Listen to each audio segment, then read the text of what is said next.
Okay, so today's lesson is going to continue on with Le Chatelier's principle, but today we're going to focus on what a graph looks like of concentration versus time when some of these stresses occur and the equilibrium or the reaction shifts to reach a new equilibrium. So we're going to look at one particular reaction throughout this set of notes, and that's this one here. NO2 gas producing N2O4 gas. So we can see right here the delta H is a negative value, which is telling us that this is an exothermic reaction. Okay, so this sentence just says that because delta H is negative, the forward reaction is exothermic.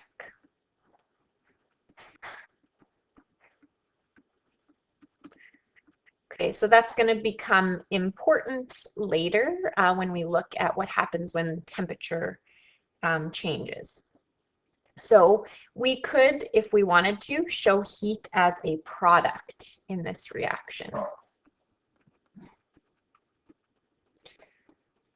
Okay, so when a system is at equilibrium, the concentrations of the chemicals stay constant.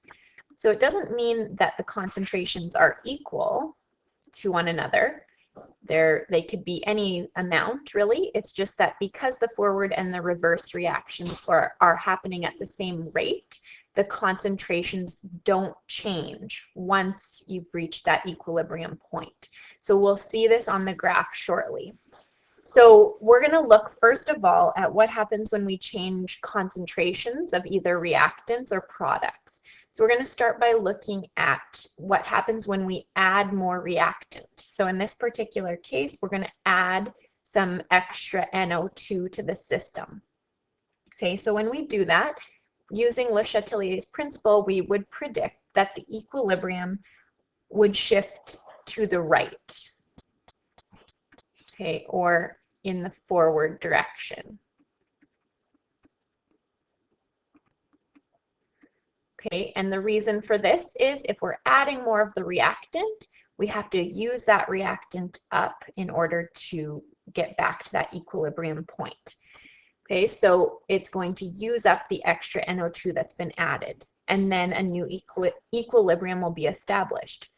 So if we look at this on a graph, so we've got concentration on our y-axis and time on our x-axis, we can see our two chemicals here. We've got our reactant, NO2, and our product, N2O4. So notice that the concentrations of each for the first minute are constant. They're not changing. So that would be the indication that this is at an equilibrium point at the beginning of this whole time period. Okay, so let's just look at underneath this kind of explains what's happening, and I'll keep referring back to the graph. So from 0 to about 1 minute, the system is in equilibrium.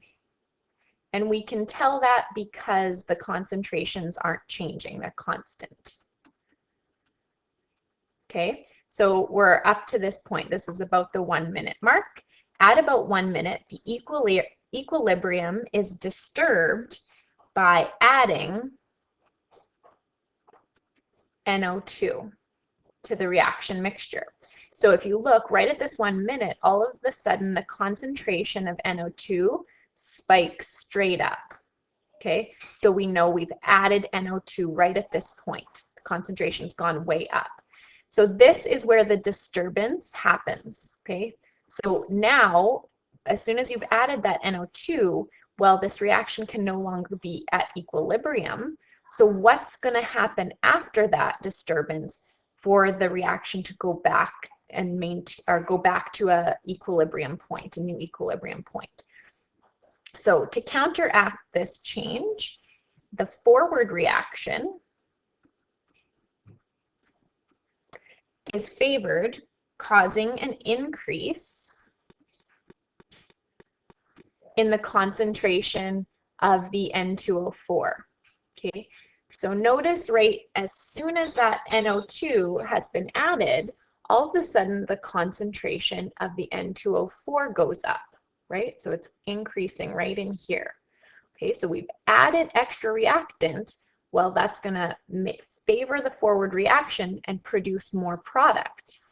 And at the same time, what it does is it decreases the NO2, the reactant. It starts using up that reactant there.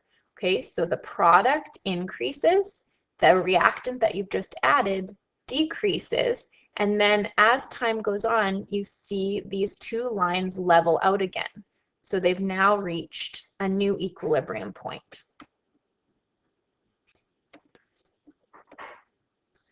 Okay, so the NO2 we said has increased, and we saw a decrease in the concentration of NO2 as it is used up. Okay, so let's look at the opposite scenario. What if we removed some NO2? So we decreased the amount of the reactant. What would the graph look like, and what would the reaction do to reach a new equilibrium point? So if NO2 is removed from the system, we would expect the equilibrium to shift to the left, favoring the reverse reaction. Okay, so what it's doing is it's counteracting that change, right? So it's shifting to the left to produce more NO2 because some NO2 has been removed. So the system adjusts by doing the opposite. This should result in the concentration of NO2 increasing and the concentration of N2O4 decreasing after the stress is applied. Okay, so let's look at the graph and see what that looks like. So again, we have the same scenario, concentration on the y-axis, time on the x-axis. We start off at equilibrium, so both concentrations are constant, and then this is where the disturbance happens. Okay, so where we see a drastic change, and that is the concentration of NO2 goes way down, instantaneously, right at the 1 minute mark.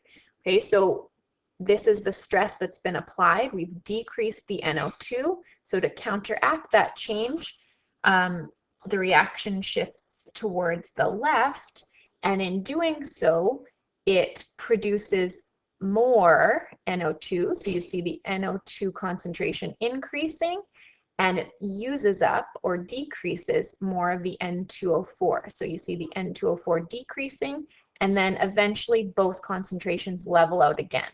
So here's where a new equilibrium has been reached. So that's just what we're going to write about at the bottom here.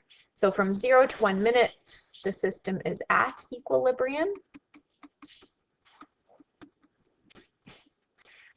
What stress is applied at the 1 minute mark? Well, it's the removal of NO2, some NO2 anyway. And after NO2 is removed, the equilibrium shifts towards the left, favoring the reverse reaction. So this shows on the graph as an increase in the concentration of NO2 after the removal. After NO2 is removed, the concentration of N2O4 decreases until a new equilibrium is reached, which would be when those lines level out again. Okay, so let's see if we can sketch our own graph to show what would happen if we added, we're going to add N2O4 to the system. Okay, so we'll just make a little graph here, and we're going to put time here,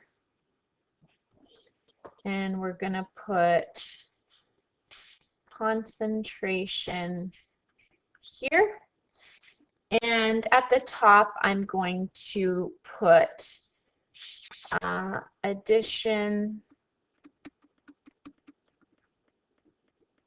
sorry this is messy, of N2O4.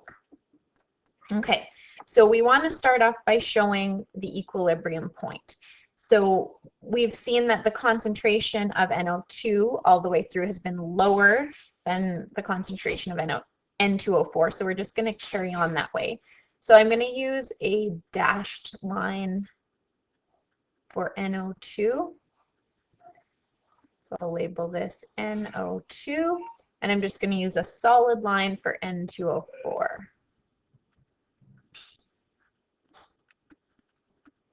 Okay, so we can see they're both at equilibrium, concentrations are constant, all is well.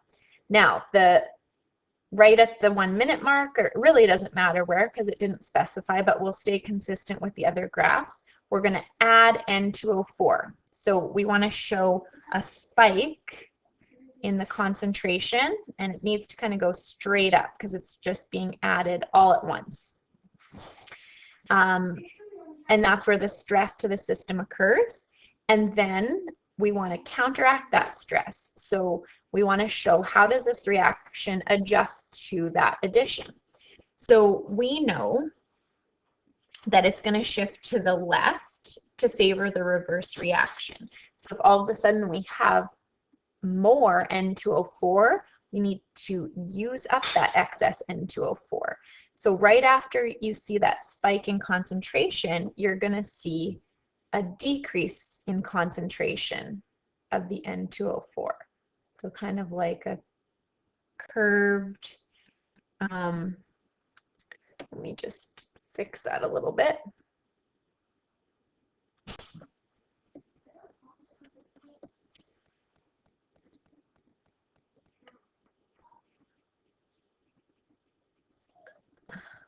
Something like that. Okay, and what would happen then is if this is decreasing, it's getting used up, that would mean the NO2 is increasing because we're going in the reverse direction now. So we're going to see this do something along those lines. Okay, it's definitely not the best drawing, but you get the general shape and idea of what would happen. And here is where they level out again to reach a new equilibrium point. Okay, so I'm just going to jot down on the side here what's occurred. So N2O4 would, decrease in concentration, and NO2 would increase until a new equilibrium is reached.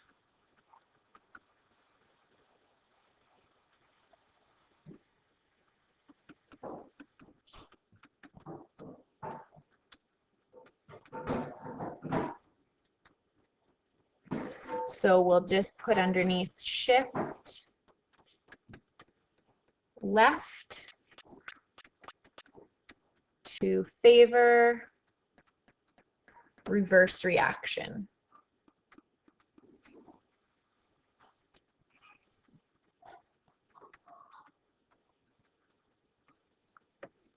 Okay, so now let's see how changing temperature can change these graphs and change the way the reaction proceeds to reach equilibrium.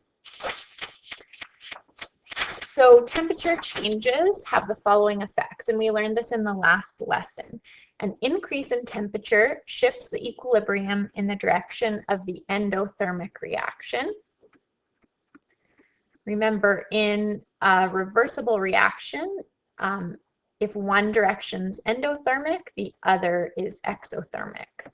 Okay, so this is just helping us to show which way it's going to go, towards the hot or towards the cold side. And it shifts in the direction of the endothermic reaction to use up the added heat. A decrease in temperature shifts the equilibrium in the direction of the exothermic, so the opposite way, to heat up the reaction. So we will examine these effects at this using the same reaction that we've been studying the whole time. And the forward reaction is exothermic.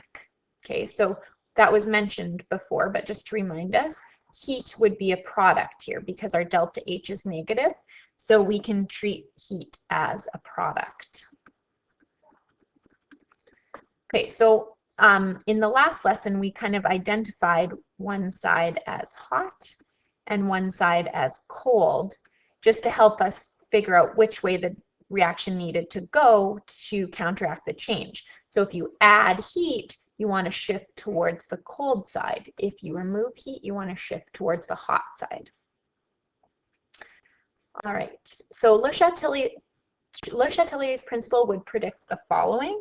If heat is added, the equilibrium will shift towards the left in this particular reaction to use up the heat. So the reverse reaction is favored. Okay, it's going this way towards the cold side. If heat is removed, the equilibrium will shift towards the right to produce more heat. So the forward reaction is favored. So what does this look like on one of these concentration versus time graphs?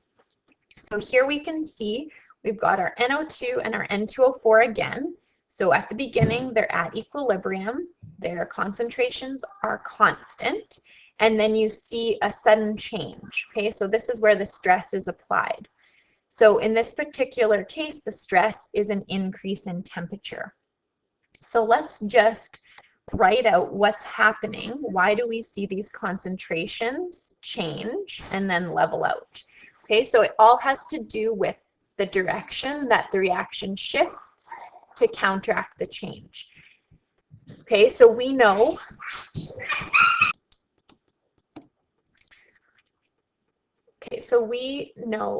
that when heat is added, this particular reaction is shifting to the left. So the reverse reaction is favored. So if the reverse reaction is favored, that means more of the NO2 will be produced and the N2O4 will be used up. So you see a jump in the concentration of the NO2 with the addition of heat, and you see a decrease in the concentration of N2O4 when that heat is added. Okay, and that's because the reaction is going leftward in order to reach that equilibrium again. Once those concentrations have increased and decreased, they then level out again at a new equilibrium point. So let's just jot that down underneath. So the system is at equilibrium for the first minute.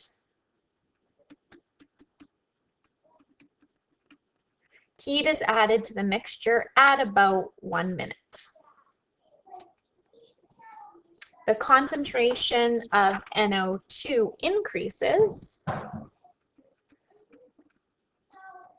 because the added heat shifts the equilibrium to the left, favoring the reverse reaction. The reverse reaction is endothermic and uses up the added heat. So let's draw the reverse situation here. Draw a concentration versus time graph showing the effect of removing heat from this same system. So we'll make our axes here. We've got time and concentration, and we're going to write decrease in temp. Okay, so we'll start off in the same way we've started all our other graphs. We're going to start at equilibrium.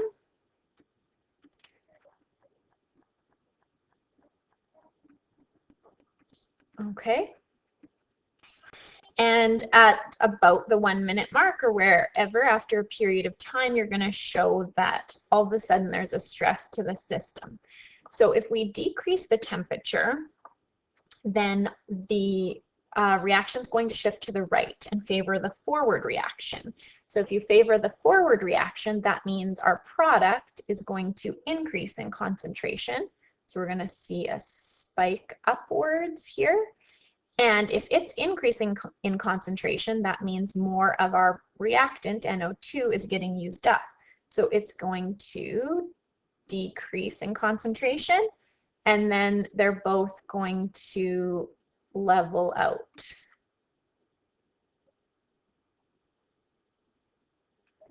And reach a new equilibrium. So let's just jot that down. The concentration of N2O4 increases because the removal of heat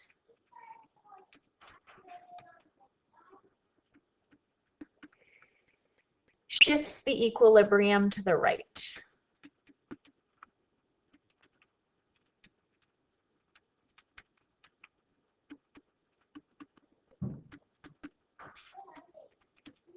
Favoring the forward reaction.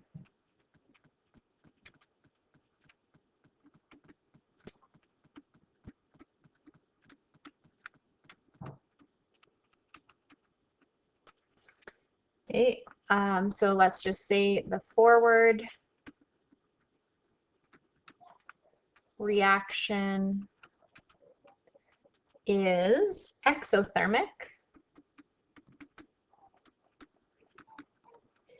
and releases heat. And that's how that stress is counteracted. Okay, so what I want you to do after you've done this lesson, is there's two things. Right following these notes, there is a something that says applications of Le Chatelier's principle, and it talks about the Haber process and hemoglobin production and high altitude. So I'd like you to do your best to do a little bit of research on those two topics and fill in that page to the best of your ability, doing a little bit of research on your own.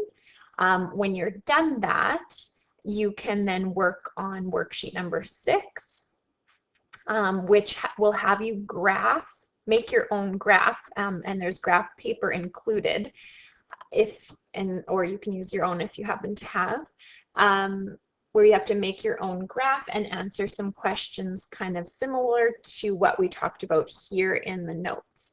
So I will post the answer keys for both of those later today, just so that you have them to refer to over the weekend if you're working on it. And then we will, if there's any questions, we will take some of that up on Monday as well.